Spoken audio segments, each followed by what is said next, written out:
Hey everyone, how you been? This week I want to talk about rich people on social media, Hegemony, Praxis, and the Free America movement. I want to know what rich people have been up to. I think it's no secret that the people who control the world's wealth have a lot of sway in what happens in our daily lives. That's always been the case, but since coronavirus, I think it's become extra apparent. A lot of us are sort of at the mercy of our employers and different government structures to keep our heads above water. So I want to know what they're doing, to make sure that they're staying in check. Luckily, social media has given us a platform through which we can always know what people are up to because they give out that information freely. And in fact, they seem to not be able to resist telling us what they're up to and how much better they are than the rest of us. Like this one, for example. Father of the year. I'm sure you got along with your parents well. Thanks, I do. Multi-generational family, all very close, all very friendly, all very wealthy, all very attractive, all very successful, all very confident, all leaders in their fields, really blessed and fortunate. I'm assuming these are things you've never experienced. I'm starting to feel really bad for you. Why did you include the word attractive in there?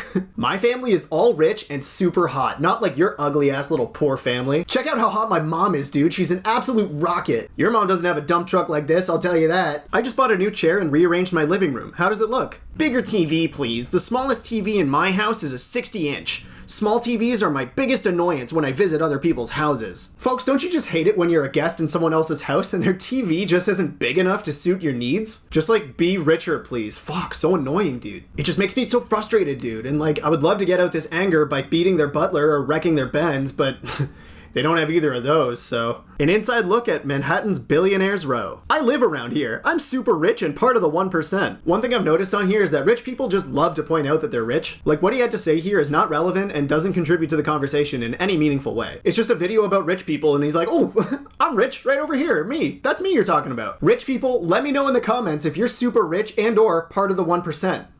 Because you're going on the list. So this next one requires some context. Someone said that people who donate to Twitch streamers for making jokes are sheep, essentially, and that seems to have pissed off this individual. I make close to 30K a month. LOL, yeah, I'll donate 25 bucks for a dick joke. You guys are overthinking it. It's just people with disposable income coming home from the bar and being bored. No, I don't give to charities. Yes, I give to people begging. I'll be as blunt as possible. It feels good to give to those in need / dick jokes, but not charities. I don't really get the equivalence there, but okay. Bring on the downvotes, you fucknards. Making money doesn't make you a better person, but it does let you make dick joke donations on the internet. Wait, rich people are just going around giving 25 bucks to people for making dick jokes? I make dick jokes. It's a big part of my repertoire. Where's my 25 bucks? I never got 25 bucks. Okay, listen, rich people, forget what I said earlier. There's no list, okay? There was never a list. Just give me 25 bucks and we'll be good. This is a 1-star review of a Brooks Brothers. Very bad. My husband and I, both aged 58, have a combined salary of $155,000 a year. Little did the two little so-called ladies at the front of the store cash register know, we were dressed very casually,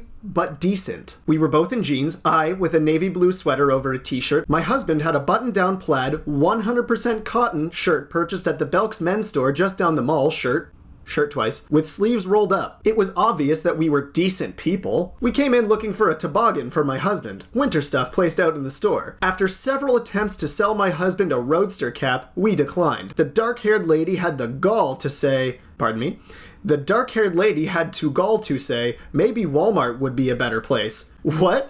I guess we weren't dressed to flaunt our $155,000 per year annual salary, so they didn't see us in a money light. Why Walmart? I walked out saying, did you hear that? I guess we should have pulled out our check stubs to show her that we make $155,000 per year. I'm sure they heard it. I'm sure they did. You seem to have made sure of that. Does anyone know this couple's combined salary? Did anyone catch it? In case you weren't sure, it's $155,000 per year. This is what I was talking about. Why do people reach a point where they have money and just feel the need to tell everyone about it? Also, like $155,000 between two people, that's great. That's well off, that's comfortable, it's well into middle class range, that's awesome. It's not fuck you money. Not saying it's not a lot of money, but it's not like superstar money. It's not like, holy shit, look at me, I'm about to buy out this Brooks Brothers level of income. You don't get to be mean to retail staff just because you make $155K a year. Did I mention she makes $155K a year? Just want to be sure we got that on record. I don't think there is a range of income that justifies being mean to retail workers, but if there was, it would be more than $155,000 a year. Never seen Star Wars. None of them. Never will. Oh my God, you're missing out. Maybe. You're missing out on being a multi-millionaire. Keep your movie. Wait, is that why I'm not a multi-millionaire? Because I have seen a Star Wars movie? So far I've learned that I need to make way more dick jokes and watch way less Star Wars. This is what Disney is doing to us. The corporations just want to keep us all poor, and this is how they're doing it. by putting out space operas. We just blew this thing wide open, folks. Okay, I have no context for this next one, so I have no idea what's going on here, but I find it pretty funny even without context. I have 5,000 pound jackets, okay? If you put blueberries in my pocket, I will literally take you to small claims court. Don't fuck with people's stuff. Even if I wore poverty clothes, I'd be pissed off. Okay, like, first of all, who is going around and putting blueberries in rich people's pockets, and when is the meetup? Second of all, poverty clothes? Poverty clothes. What are poverty clothes? Am I wearing poverty clothes right now? How come no one told me I was wearing poverty clothes? God damn it, I rely on you people to keep me informed on things like this. No one told me I was wearing poverty clothes. I finally bought my first Louis Vuitton purse and wallet today. It's not something I usually do, but I decided to splurge a little. The Masters series drew me in, but I bought a really cool non-traditional one which was on order. I got such great service by the store manager, he took out like 10 purses for me to see and touch while I drank Perrier. People started to crowd around our table and he asked them to step back. Wow. Don't know what to say, but I was kind to people and said they can view the purses on my table. I was kind to the poors. I am a fair and just ruler, and I let them gaze upon the things I was considering purchasing as I sipped my Perrier.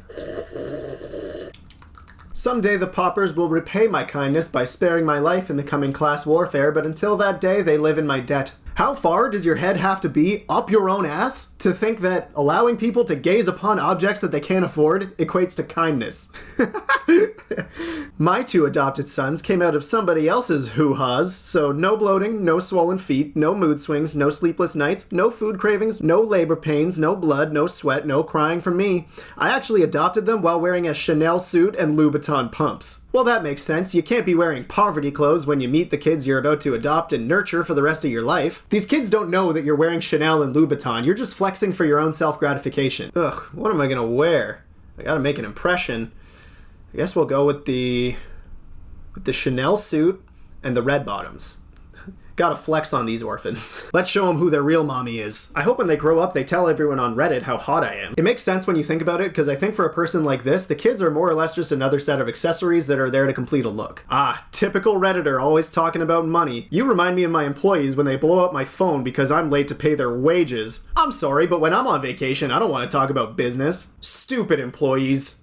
Typical poors, always whining about how I'm not paying them when I'm in Fiji and they're back in Pennsylvania making all this wealth for me. Capitalism rules for me, and not many other people. Are you serious? I wear work boots and make so much money I could wear Gucci shirts to work and throw them out the next day. What you trying to say about people who wear work boots? I know pipe fitters that make $100 an hour. Wearing work boots. Okay, so this one is interesting. The comment seems to be in response to someone besmirching manual laborers by making a snide comment about work boots. Or at least that's what I gather from the context clues here. And this individual feels a need to rectify the situation. That's honorable in my opinion. You shouldn't put down people who work hard and have tough jobs. Smarten up. But then the way that this person goes about it is just by ruthlessly flexing on them in a way that doesn't really help the situation. You insulted the working class? Well, I wipe my ass with Gucci, bitch. Me and my pipe fitter friends chow down on caviar and steak tartare while wearing work boots. How do you feel? Your level of personal wealth isn't what validates this response, my guy. That's antithetical to what I think is the intended message here, which is that working class people shouldn't be put down for the work that they do because that's not right. And that's where I want to get into Antonio Gramsci's theories of ruling ideas, counter-hegemony, and praxis. I'm going to have more examples of deluded rich people after this segment too, so stick around if you want to see more. Antonio Gramsci was an Italian philosopher, politician, and journalist born in 1891. He grew up as Italy was industrializing, and at age 22 he became a member of the Italian Socialist Party. He later went on to become one of the founding members of the Italian Communist Party, and by the mid-1920s he was recognized as the leader of the party. Unfortunately for Gramsci, his rise to political power came at the same time as the rise of Mussolini's fascist party in Italy. In 1926, Gramsci was imprisoned for his socialist and anti-fascist activity. He was sentenced to 20 years in prison, but he only served 11 of them. He had a number of health issues that he didn't receive adequate care for in prison, and he died of a brain hemorrhage in 1937. He was 46 years old when he died. While he was in jail, Gramsci continued to write down his philosophies, and over those 11 years he filled 29 notebooks with analysis and thoughts on the political movements he had been a part of. His notebooks were smuggled out of prison, but there was sort of a world war going on at the time, so his 3,000 pages of writing didn't get published until 20 years after he died. A lot of his writing was about why his socialist movement failed and fell to the fascists of the time. Gramsci's political outlook was heavily inspired by Karl Marx, and he realized that he saw a huge flaw in Marx's philosophy. Marx thought that the working class or proletariat people were being taken advantage of by the ruling class or the bourgeoisie, and he theorized that eventually people would come to realize this, revolt against the ruling class, seize the means of production, and create a more fair society. Yay! Gramsci basically realized as he was dying in prison that Marx had been a little bit too optimistic. He saw Italy in his time as an ideal environment for a working class uprising. He had created a party that those people could put their support behind and make those changes a reality, but it still hadn't worked. Not enough people joined his party to overthrow the ruling powers, and instead they sided with the fascists who wanted to keep oppressing them. The theory he came up with to describe why this happened was termed cultural hegemony. For Gramsci, the bourgeoisie maintained its dominance not primarily through force or coercion, but through the willing, spontaneous consent of the ruled. In other words, members of the working class are socialized into accepting a bourgeois ideology as an unquestioned or common sense view of the world and their place in it. Basically, the ruling class controlled the education system and the media, and they were able to convince everyone that their subordination was just the way things are and the way that they're meant to be. So when a movement to overthrow the ruling class came along, people just couldn't get into it. It was too alien of a concept for them. It just didn't seem right. Gramsci realized that just being in dire straits economically wasn't going to be enough to motivate people to join a movement for equity. Gramsci was convinced that in order for the proletariat to unmask the real sources of oppression and generate a unified popular revolt, it must first develop its own organic consciousness or counter-hegemony. Gramsci said that in order to change these hegemonic attitudes and get people less stuck in their ways, they had to be open to thinking of working class people as intellectuals. They had to consume messaging from other working class people who understood their way of life rather than traditional intellectuals who were too detached from the realities of working class life. Gramsci's idea is that basically technical training should come packaged with teaching that you, whoever you are, can be an intellectual and you're capable of forming ideas that can change the world. Whether you're a trucker, a doctor, a maid, a lawyer, a pipe fitter, whoever you are, your ideas are important and deserve to be put out there. From there, we can engage in praxis or making those ideas a reality. For example, starting a newspaper or forming a union. That's the ideas of cultural counter-hegemony and praxis. And to this day, we can see evidence of hegemonic thought patterns in working class people who are actively advocating for the people who are trying to keep them down. A great example of this is the Free America and the shutdown movement that's happening right now. People are advocating to end the shutdowns even if it means millions of people just like them could die. And they're getting pretty shameless about it. You can call me a grandma killer. I'm not sacrificing my home, food on the table, all of our docs and dentists, every form of pleasure, museums, zoos, restaurants, all my kids' teachers in order to make other people comfortable. If you want to stay locked down, do it. I'm not. I mean, Bethany, you had to know that if you start your tweet with, "You can call me a grandma killer," then we're gonna do it. That's a layup. I don't know why you just opened that lane for us, but thank you. Also, stay away from my grandparents. I like how she said every form of pleasure and then listed museums as her first example. I mean, that's not the most immediate pleasure that comes to mind when I think about what we're all missing out on right now. Aw yeah, girl. I'm gonna introduce you to every type of pleasure. I'm gonna show you things you never imagined. Let me rock your world. Let me be your teacher of pleasure. We're going to the Rock and Roll Legends Wax Museum. They got the Beatles, Chuck Berry, AC/DC, Kiss, you name it. All lovingly and passionately recreated out of melted birthday candles. I'm gonna take you to the uncanny valley of pleasure. It's gone so far at this point that people are even lionizing billionaires who are advocating for people to get back to work, presumably so that they can continue to produce wealth for them. Free America now. Give people their freedom back. You know, the champion of the common man, Elon Musk, who grew up as the heir to a diamond mine in apartheid South Africa. Yeah, he's really looking out for your self-interest, folks. No two ways about it. The Constitution is essential. This sign is great because you could use it to just show up to any rally or protest and be entirely non-committal. I actually wasn't entirely sure she was at a Free America rally until I saw that she was standing in front of a pickup with some Reopen California signs on it. This sign could fit in anywhere for any side of any issue. I'm just gonna start using this when I don't want to be in a political conversation, if you're just not feeling the mood. So what's your take on marginal tax incentives for homeowners who make more than $155K per year? Well, you know, it's like I always say, the Constitution is essential. Thank you. You're damn right. The Constitution is essential. Psychological warfare brought to you by... Nope. Psychological warfare brought you by corrupt socialism, Democrats, Venezuela line stores. Now look at USA, same steps, just on a faster timeline. Next phase would be food shortages, raise prices, and more rules. Strip away your freedoms, politicians supporting China in your face. Ever notice how you don't see any of them suffering or following the rules? Politicians don't follow any rules but their own. It's time we, the people, fook up their timeline, stand united, and arrest these politicians. It's time for war. What? What? What? I'm sorry?